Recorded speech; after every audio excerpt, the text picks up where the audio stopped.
आज रात्री झोपण्यापूर्वी फक्त एक काम करा.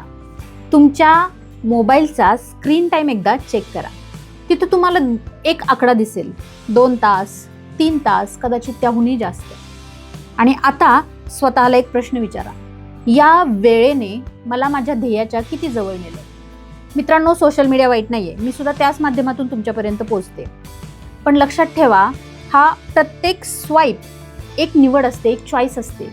आणि प्रत्येक निवड ही आपलं भविष्य घडवत असते.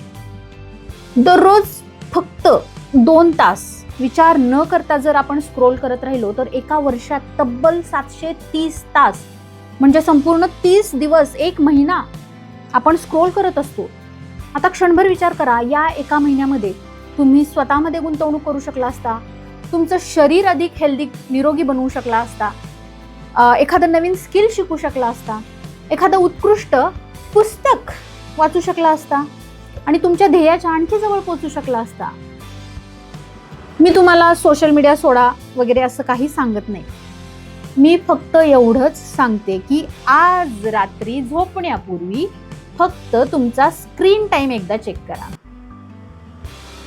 कदाचित तुमचं आयुष्य बदलण्याची सुरुवात तिथूनच होईल. कारण जिथे तुमचा वेळ जातो तिथेच तुमचं भविष्य घडतं. आणि लक्षात ठेवा, पब्लिक लीडरशिपची सुरुवात इतरांचे नेतृत्व करण्यापासून होत नाही, ती स्वतःचे नेतृत्व करण्यापासून होते. त्यामुळे आज रात्री नक्की तुमचा स्क्रीन टाइम चेक करा आणि तुमच्या आयुष्यात काय पॉझिटिव्ह चेंजेस झाले हे मला नक्की सांगा.